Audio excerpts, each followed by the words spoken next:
وجاءك في هذه الحق وموعظة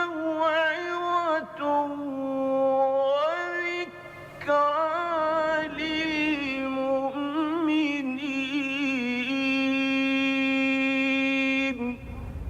We want to think about God.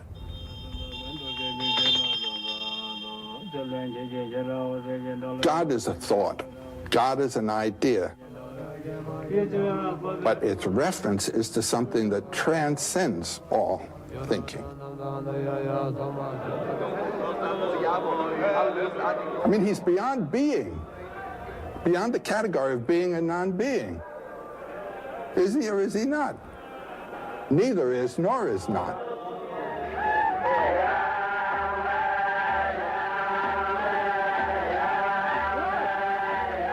Every God, every mythology, every religion is true in this sense. It is true as metaphorical of the human and cosmic mystery.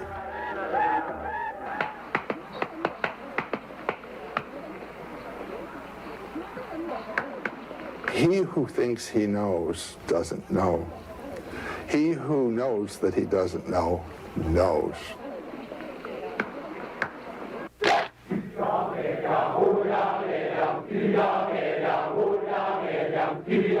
There is an old story that is still good. The story of the quest, the spiritual quest. That's to say, to find the inward thing which you basically are. All of these symbols in mythology refer to you. Have you been reborn? Have you died to your animal nature and come to life as a human incarnation?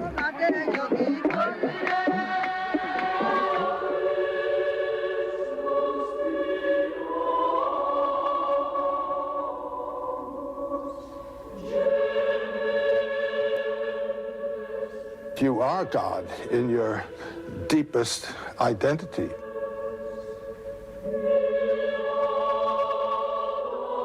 You are one with the transcendent.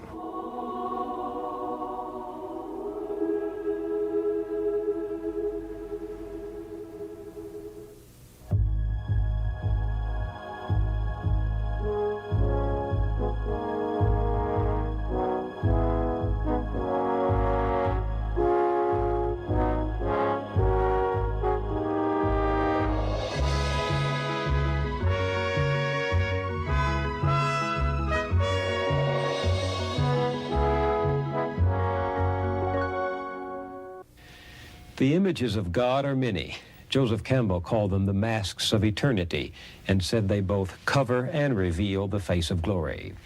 All our names and images for God are masks, Campbell said. They signify that ultimate reality, which by definition transcends language and art.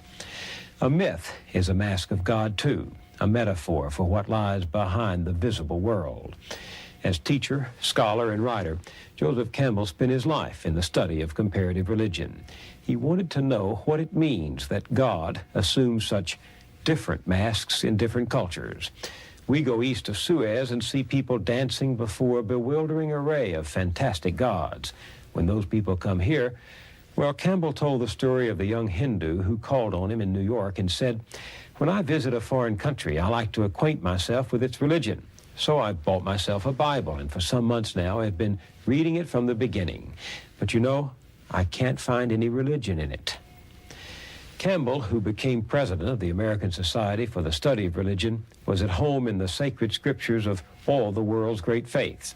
He found comparable stories in them, stories of creation, of virgin births, incarnations, death and resurrection, second comings, judgment days. Quoting one of his favorite Hindu scriptures, which he translated from the Sanskrit, he concluded that truth is one. The sages speak of it by many names. Joseph Campbell began his journey into this literature of the spirit after his imagination was excited by a visit to the Museum of Natural History in New York when he was just a boy. We met there a few months before his death and talked through a long evening about the masks of eternity. Is there something in common in every culture that creates this need for God? Well, I think anyone who has an experience of mystery at all knows that there is a dimension, let's say, of the universe that is not that which is available to his senses. There's a wonderful saying in one of the Upanishads, when before a sunset or a mountain and the beauty of this or of that, you pause and say, ah, that is participation in divinity.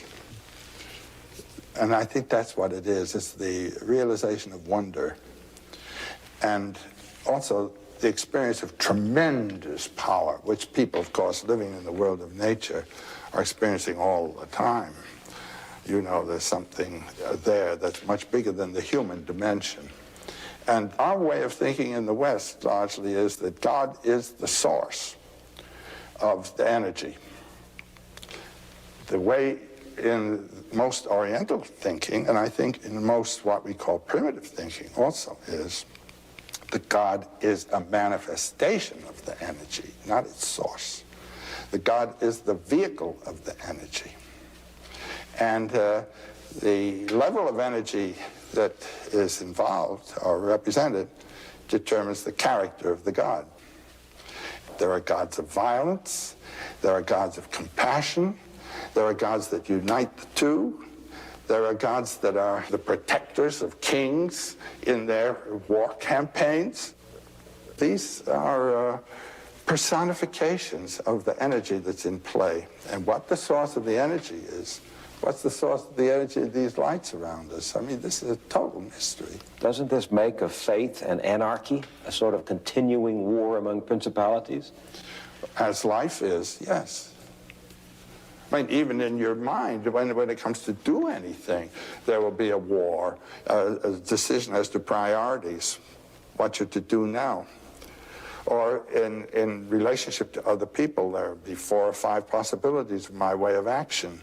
And the notion of divinity or divine life in my mind would be what would determine my decision. And if it were rather crude, it would be a rather crude decision. But is divinity just what we think? Yes. What does that do to faith? Well, it's a tough one about faith. You are a man of faith. You're a man of wonder. And yeah, I don't have to have faith. I have experience. What kind of experience? Well, I have experience of the wonder of the life. I have experience of love. I have experience of hatred and malice. I'd like to punch the guy's jaw. And I admit this. But those are different divinities. I mean, from the point of view of a symbolic imaging, those are different images operating in me. For instance, when I was a little boy and was being brought up a Roman Catholic, I was told I had a guardian angel on my right side and a tempting devil on my left.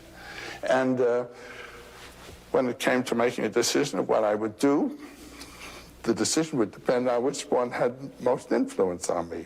And I must say that in my boyhood, and I think also in the people who were teaching me, they actually concretized those thoughts. They did what? It was an angel. That angel is a fact, and the devil is a fact. Do you see? Otherwise, one thinks of them as metaphors for the energies that are afflicting and guiding you. And those energies come from? From your own life. The energy of your own body, the different organs in your body, including your head, are the conflict systems. And your life comes from where? Yeah, there you are. From the ultimate energy that's the life of the universe. And then you say, well, somebody has to generate that. Why do you have to say that? Why can't it be impersonal? That would be Brahman. That would be the transcendent mystery that you can also personify. Can men and women live with an impersonality? Yes, they do all over the place. Just go east of Suez.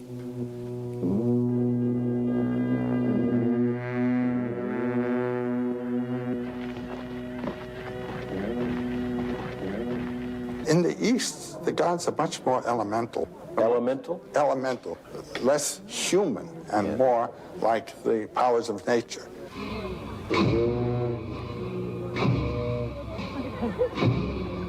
I see a deity as representing an energy system.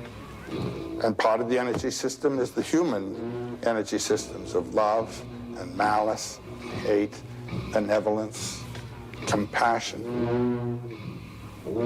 And in Oriental thinking, the god is the vehicle of the energy, not its source. Well, of course, the heart of the Christian faith is that these elemental forces you're talking about embodied themselves in a human being and reconciling mankind to God. Yes, and the basic Buddhist idea is that that is true of you as well. And that what Jesus was a person who realized that in himself and lived out of the Christhood of his nature. What do you think about Jesus?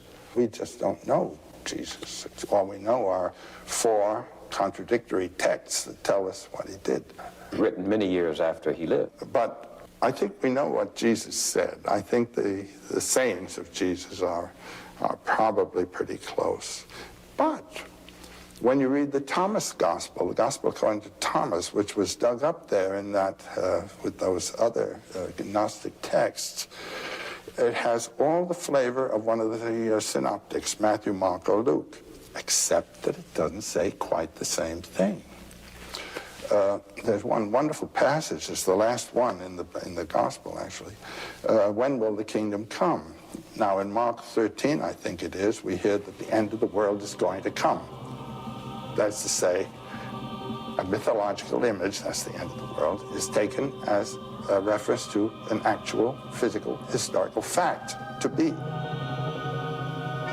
When you read the Thomas Gospel, Jesus says, the kingdom of the Father will not come by expectation. The kingdom of the Father is spread upon the earth, and men do not see it. So I look at you now in that sense, and the radiance of the presence of the divine is known to me through you. Through me? You, sure. A journalist? Jesus also says in this text, he who drinks from my mouth will become as I am, and I shall be he. He's talking from the point of view of that being of beings, which we call the Christ, who is the being of all of us. And anyone who lives in relation to that is as Christ. And anyone who incarnates, or rather brings into his life the message of the word, is equivalent to Jesus. That's the sense there. So that's what you mean when you say, I am radiating God to you. You are, yes. And you to me. And I'm speaking this seriously. No, I take it seriously. I happen to believe the same as you without being able to articulate it as you do. I do sense that there is divinity. The divinity is in the other. So you are the vehicle. You are, as it were, radiant of the Spirit. And that's, why not recognize it? I'll tell you what the most gripping scripture in the Christian New Testament is for me. It says, I believe, help thou my unbelief. I believe in what? I believe in this ultimate reality, and that I can experience it, that I do experience it, but I don't have answers to my questions. I believe in the question, is there a God?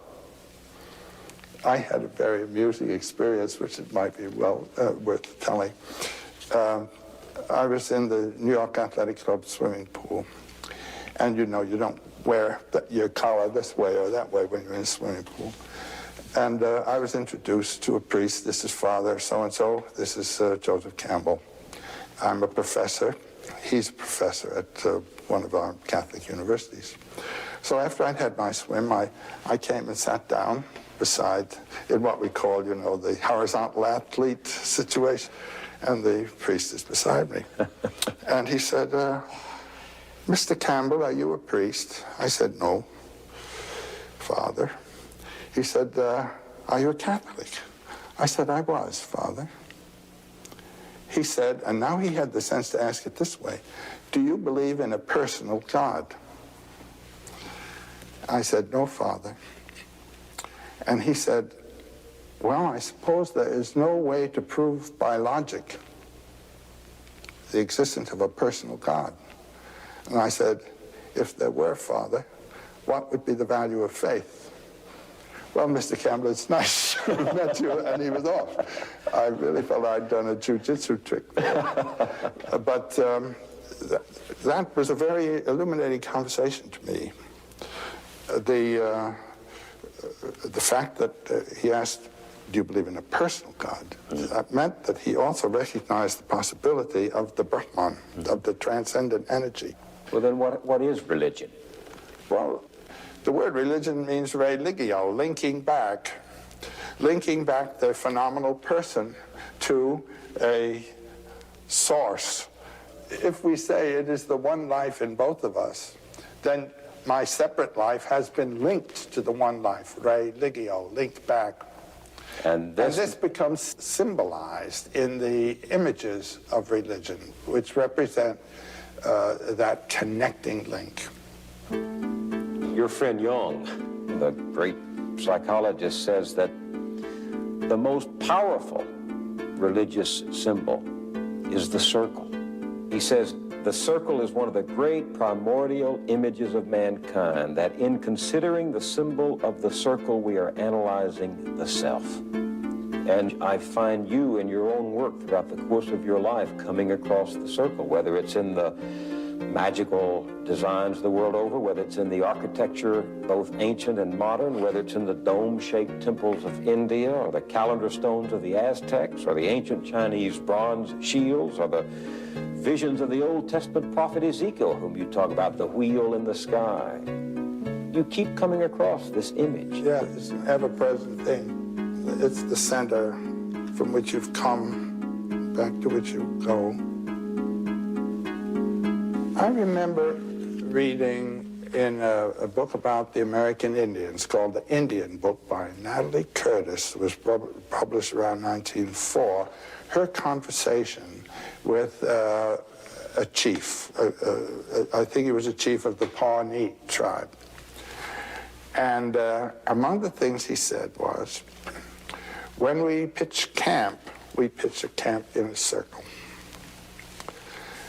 When we look at the horizon is in a circle. When the eagle builds a nest, the nest is in a circle. And then you read in Plato somewhere, the soul is a circle. I suppose the circle represents a totality. Within the circle is one thing. It is encircled, it's enframed. That would be the spatial aspect. But the temporal aspect of the circle is you leave, go somewhere, and come back. The Alpha and Omega. God is the Alpha and Omega, the source and the end. Somehow the circle suggests immediately an completed totality, whether in time or in space. No beginning, no end. Well, round and round and round. The year. Well, this is November again, you know, and we're about to have Thanksgiving again. We're about to have Christmas again. And then not only the year, but the month, the moon cycle, and the day, the cycle. And this is, we're reminded of this when we look on our watch and see the cycle of time. It's the same hour, but another day, and all that sort of thing. Why do you suppose the circle became so universally symbolic? Well, because it's experienced all the time. Experience in the day and the year, just as we've said, and you experience it in leaving home, going on your adventure, hunting, or whatever it may be, and coming back to home. And then there's a deeper one also, that mystery of the womb and the tomb. when people are buried, it's for rebirth. I mean, that's the origin of the burial idea. You're put back into the womb of Mother Earth for rebirth. And Jung kept returning to that theme of the circle as being the sort of universal symbol. Well, Jung used it as a pedagogical device, actually, what he called the mandala. This was actually a Hindu term for a sacred circle. Here is one of the pictures. That's a very elaborate mandala. You have the deity, the center, with the power source, the illumination source, and these are the manifestations or aspects of its radiance.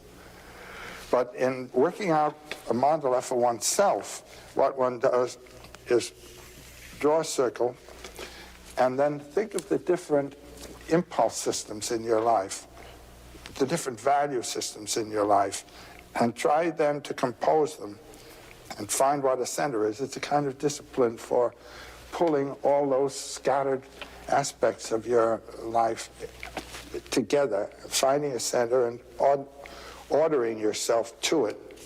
So you're trying to coordinate your circle with the universal circle. To be at the center. At the center. The Navajo have that wonderful image of what they call the pollen path. And when you realize what pollen is, it's the life source. And it's a single path at the center. And then they would say, you know, beauty before me, beauty behind me, beauty to the right of me, beauty to the left of me, beauty above me, beauty below me. I'm on the pollen path.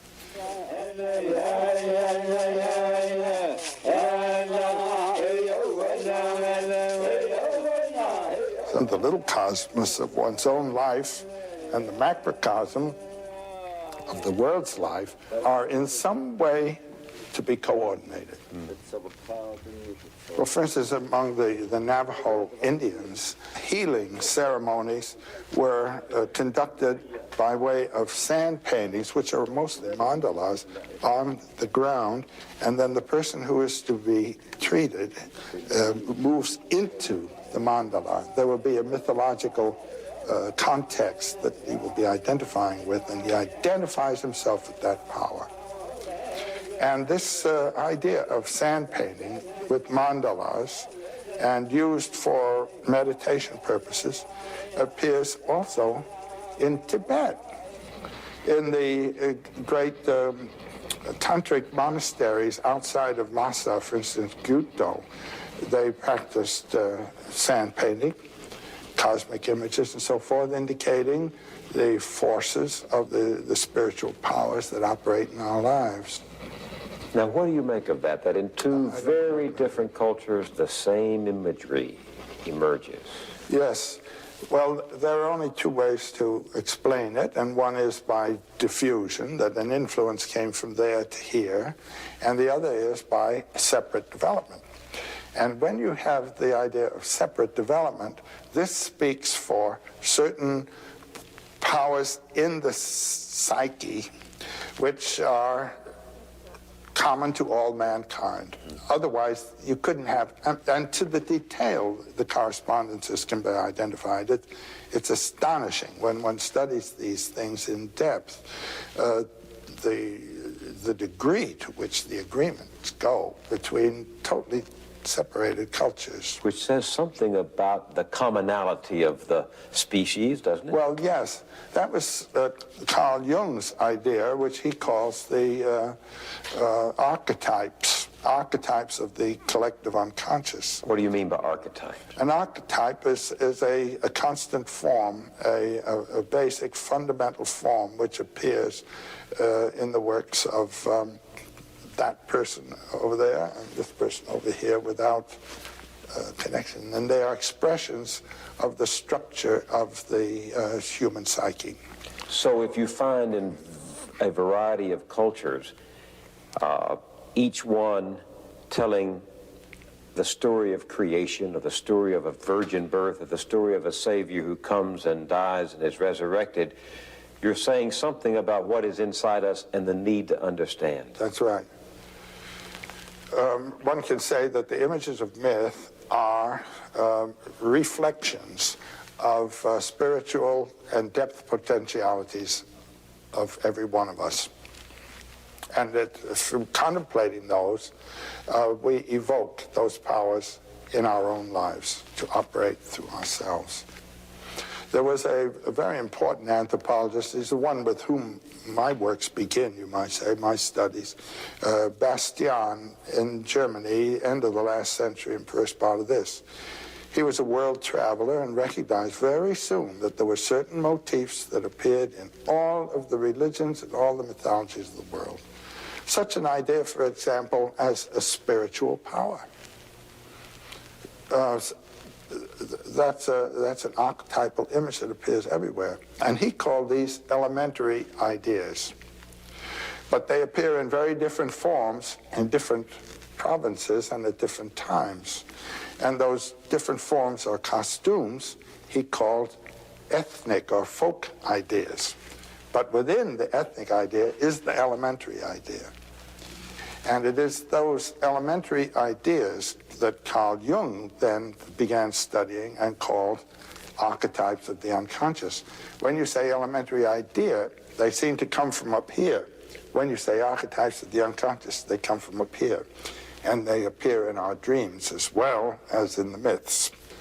So when one scripture talks about being made in his image, in God's image, it's being created with certain qualities that every human being possesses, no matter what that person's religion or culture or geography or heritage. God would be the ultimate elementary idea of man. The primal need. And we are all made in the image of God, okay? So that is the ultimate elementary idea or archetype of man. I feel stronger in my own faith, knowing that others had the same yearnings and were seeking for the same images to try to express an experience that couldn't be costumed in ordinary human language. That's right.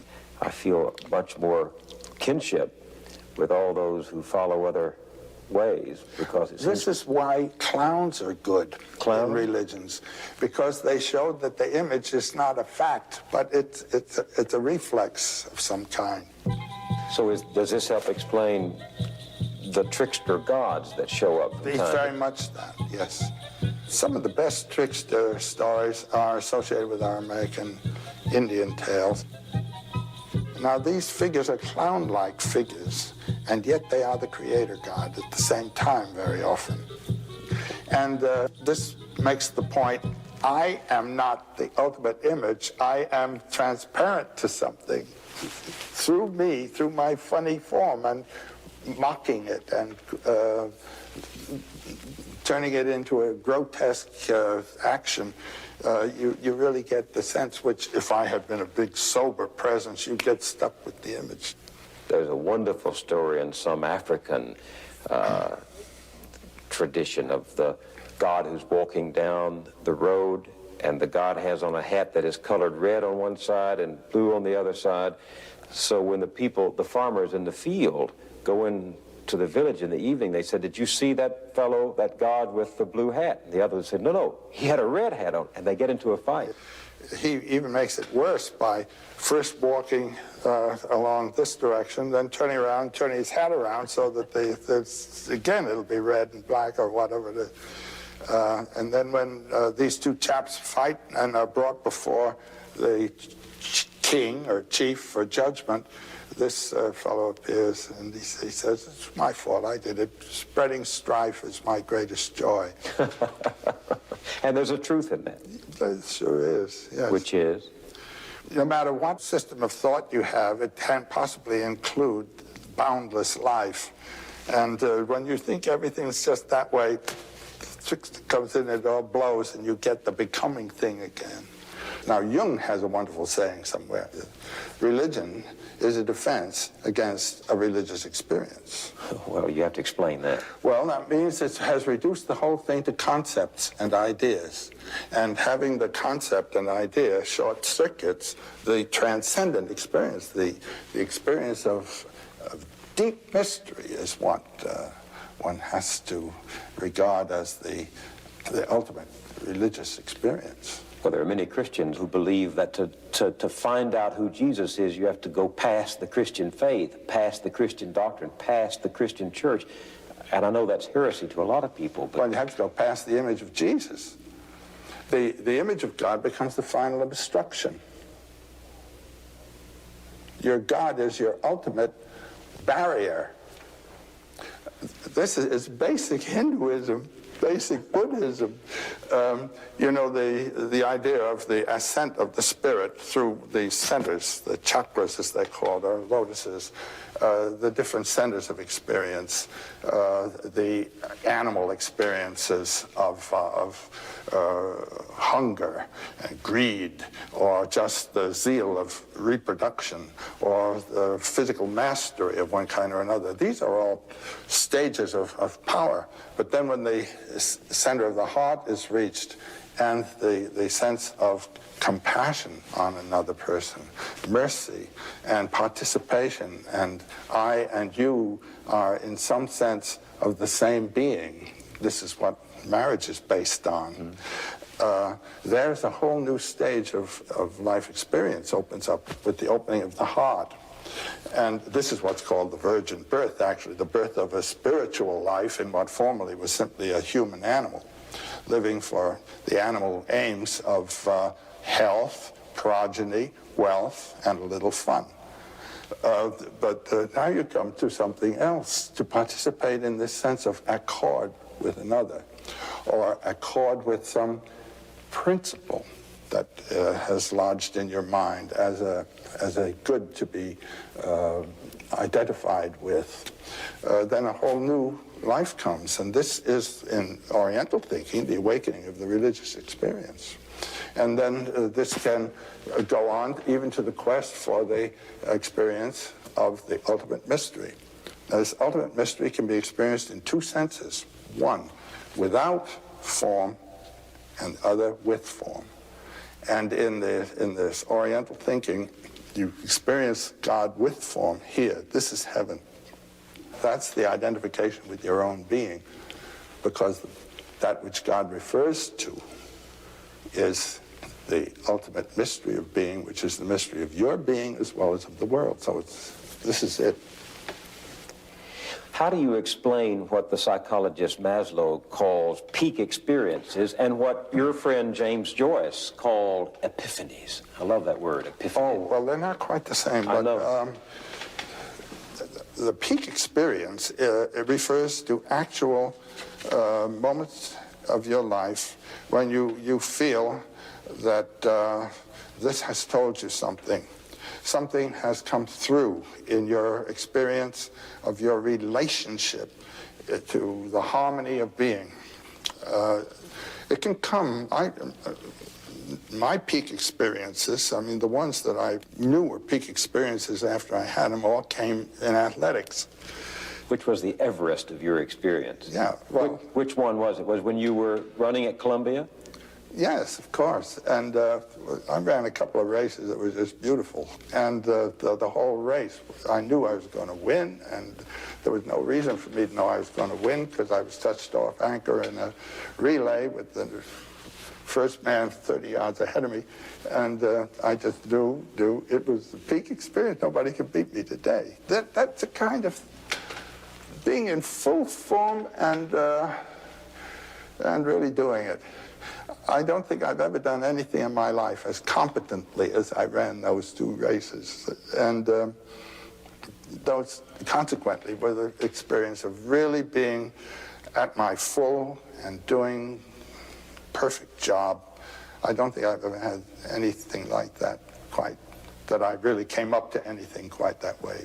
Do you think you, Joseph Campbell, it has to be physical? No, but it can be a peak experience. There are other kinds of peak experiences which I know were superior to those, but those are the ones that, when I read Maslow and read the peak experience, I just know that those were peak experiences. What about James Joyce's epiphanies? Now, that's another thing. This has to do with the aesthetic experience. Joyce's formula for the aesthetic experience is that it does not move you to want to possess the object. That he calls pornography. Nor does it move you to criticize and reject the object. That he calls didactic, social criticism in art and all that kind of thing.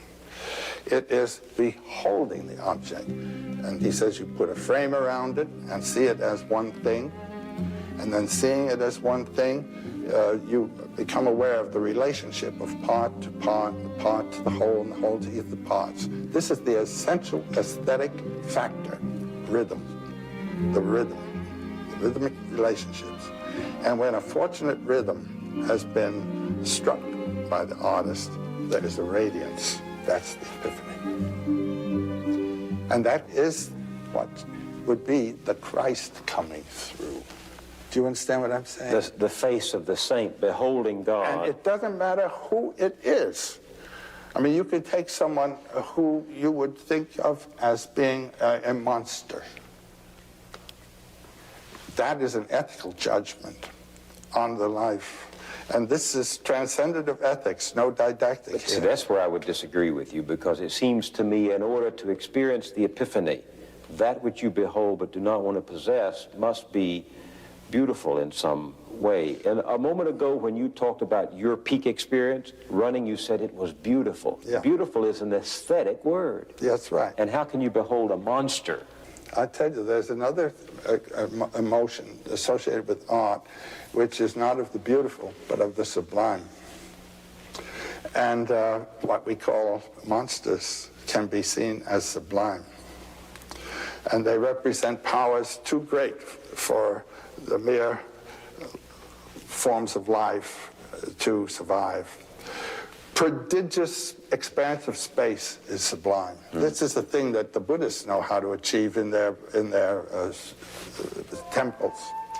Particularly when I was in Kyoto, I was there for 7 glorious months. In Japan. Yeah, visiting some of the temple gardens.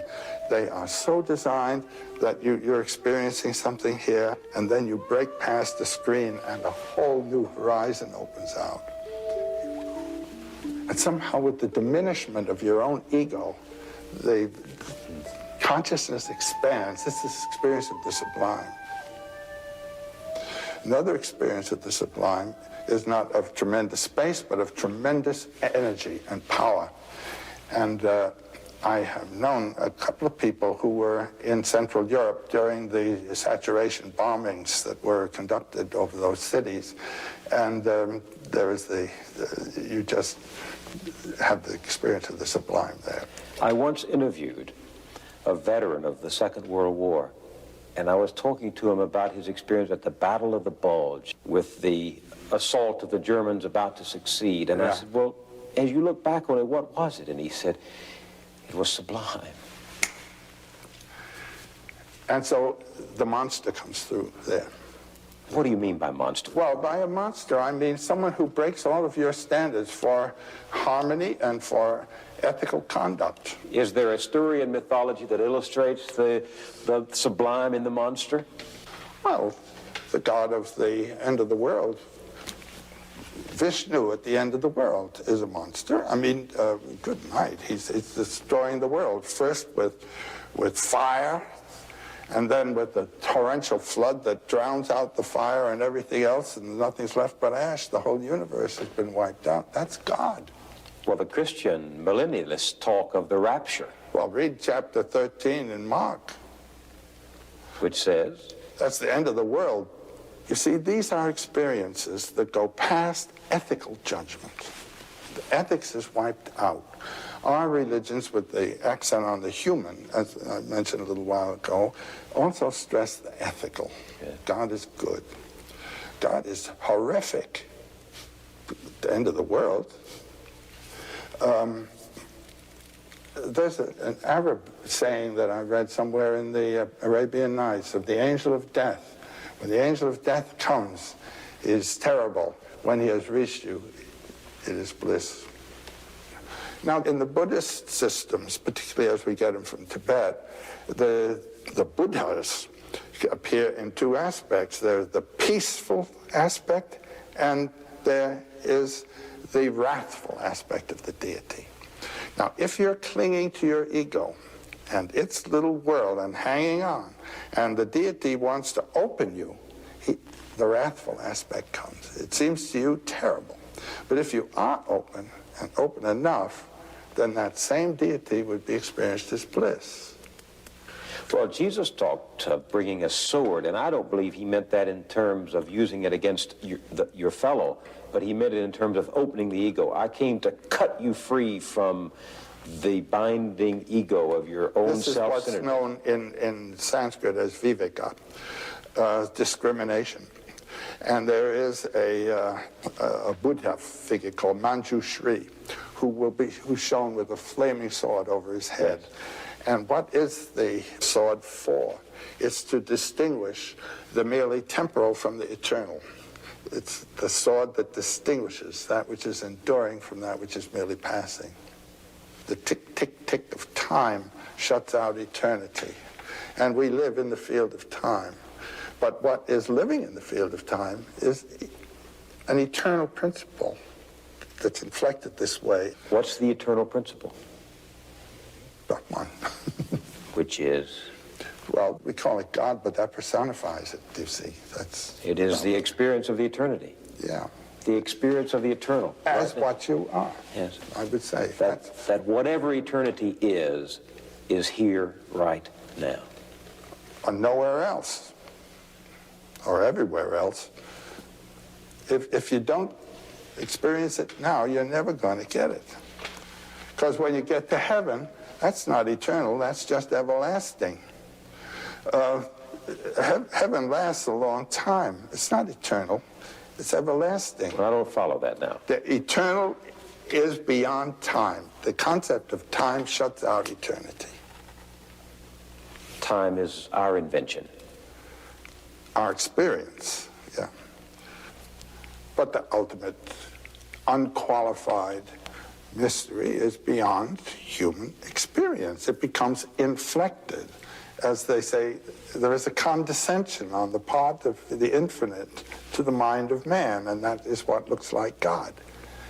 So whatever it is we experience, we have to express in language that is just not up to the occasion. That's it. It's That's inadequate. what poetry's for. Poetry is a language that has to be penetrated. It doesn't shut you off. It opens. It's the rhythm, the precise choice of words that will have implications and suggestions that go past the word is what has to happen. And then you get what Joyce calls the radiance, the epiphany. The epiphany is the showing through of the essence. What Aquinas called the quidditas, the whatness. The whatness is the Brahman. Why do you think it is there is in so many people this deep yearning to live forever, to secure my place in heaven? When you realize what heaven is, in the works of such a person as Thomas Aquinas, it is the beholding of the beatific image of God, which is a timeless moment. You know, time explodes. So, again, eternity is not something everlasting. And you can have it right here now in your relationships. I've lost a lot of friends, and my parents and all.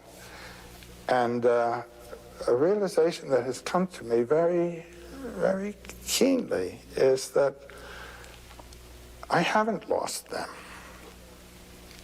That that moment when I was with them had an everlasting quality about it that is now still with me. What it gave me is still with me. And there's a kind of intimation of immortality in that. Do you see what I mean? Now, there's a wonderful work of Schopenhauer's. He says, when you reach a certain age, and he wrote this when he was, say, in his 60s or so, and look back over your life, it seems to have had an order.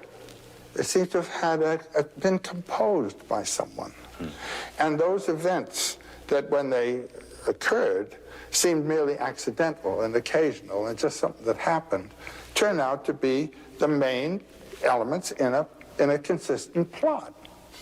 So he says, who composed this plot? And he said, and just as your dreams are composed by an aspect of yourself of which your consciousness is unaware, so your whole life has been composed by the will within you. And then he says, just as those people whom you met by chance became effective agents in the structuring of your life, so you have been an agent in the structuring of other lives. And the whole thing gears together like one big symphony, he says, everything influencing and structuring everything else. And he said, it's as though our lives were the dream of a single dreamer in which all the dream characters are dreaming too, and so everything links to everything else, moved out of the will in nature. It's a beautiful idea. It's an idea that occurs in India in the image of what's called the net of Indra, or the net of gems. It's a net of gems where every gem reflects all the other ones. And they also have the idea of a spontaneous and simultaneous arising. Everything arises in relation to everything else, and so you can't blame anybody for anything. It's all working around. It's a marvelous idea. It's as though there were an intention behind it, and yet it all is by chance. None of us has lived the life that he intended. And yet, we all have lived a life that had a purpose. Do you believe that? I don't believe life has a real purpose. I mean, when you really see what life is, it's a lot of protoplasm with an urge to reproduce and continue in being. Not true. That's not true. Well, now, wait a minute. Just sheer life can't be said to have a purpose, because look at all the different purposes it has all over the lot. But each incarnation, you might say, has a potentiality, and the function of life is to live that potentiality. Well, how do you do it? Well, again, when my students would ask, you know, should I do this, should I do that? Dad says I should do this, and my answer is, follow your bliss. Yeah. There's something inside you that knows you're in the center, that knows you're on the beam, that knows you're off the beam. And if you get off the beam to earn money, you've lost your life. So it is not the destination that counts, it's the journey. Yes. There's a wonderful old man, I think he's still alive in Germany, Karlfried Graf Dürkheim. And he says, when you're on a journey and the end keeps getting further and further away, then you realize that the real end is the journey. It's not bad. This is it. This moment now is the heavenly moment. And I like the idea that Eden was not, Eden will be. Eden is. The kingdom of the Father spread upon the earth, and men do not see it. I mean, Eden is. There's some image of Shiva, the god Shiva, surrounded by circles of flame, rings of fire. That's the dance of the world, the dancer whose dance is the universe. And in this hand, he has a little drum that goes tick, tick, tick. That is the drum of time. The tick of time which shuts out eternity, and we are enclosed in that. In this hand there is a flame which burns away the veil of time and opens us up to eternity. And in his hair is a skull and a new moon, the death and rebirth at the same moment, the moment of becoming. That's a powerful image for any life, not just... Well, the goal of your quest for yourself is to find that burning point in yourself, that becoming thing in yourself, which is fearless and desireless, but just becoming. This is the condition of a warrior going into battle with perfect courage.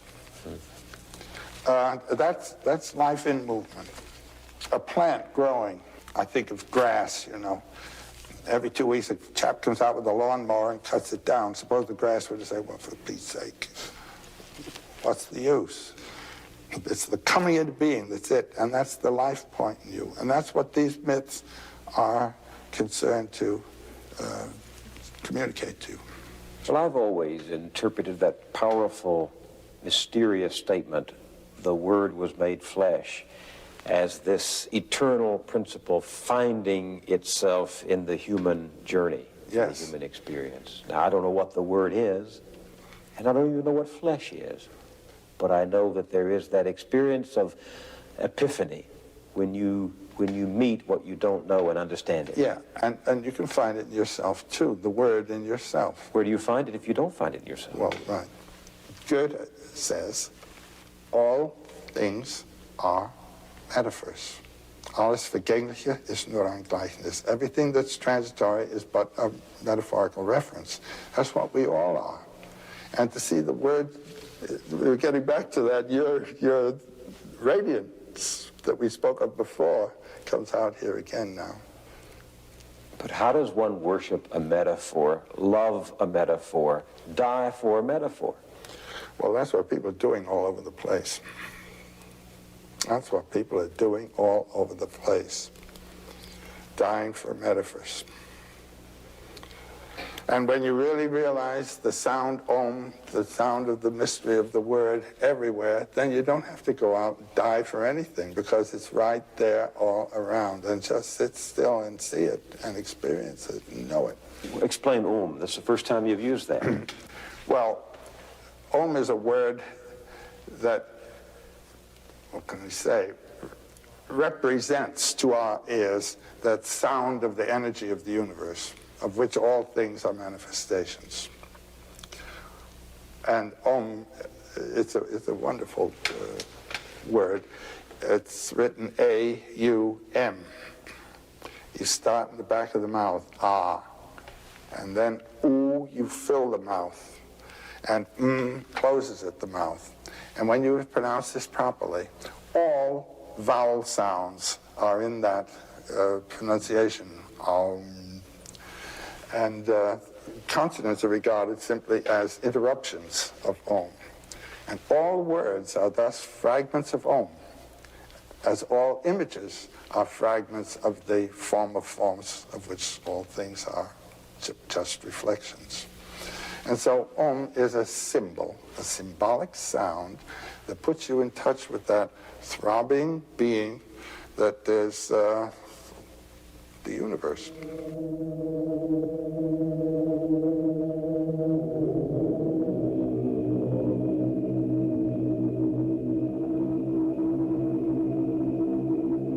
And when you hear some of these Tibetan monks that are over here from the Gyuto monastery outside of Lhasa, when they sing the Om, you know what it means, all right.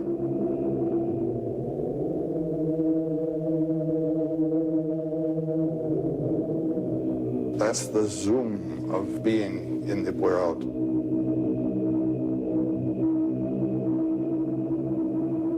And to be in touch with that and to get the sense of that, that is the peak experience of all.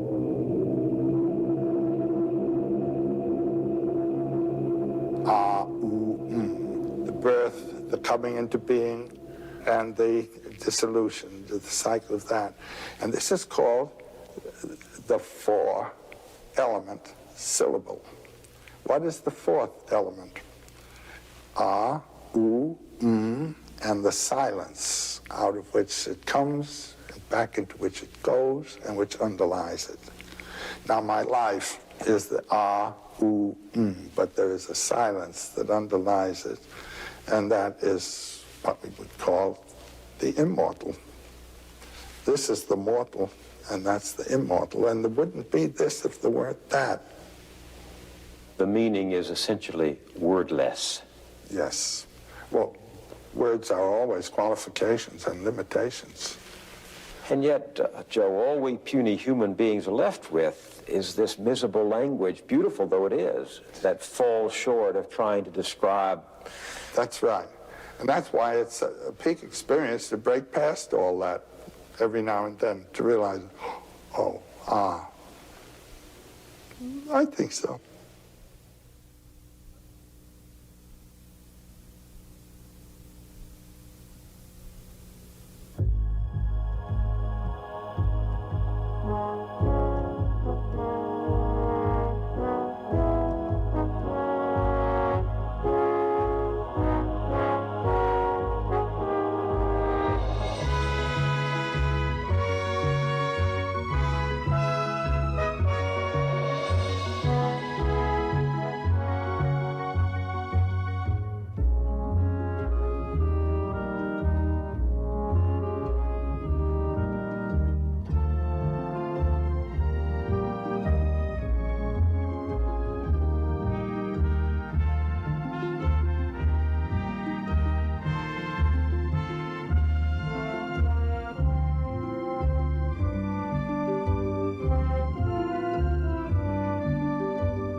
This program was made possible by a grant from the Corporation for Public Broadcasting and by this station and other public television stations.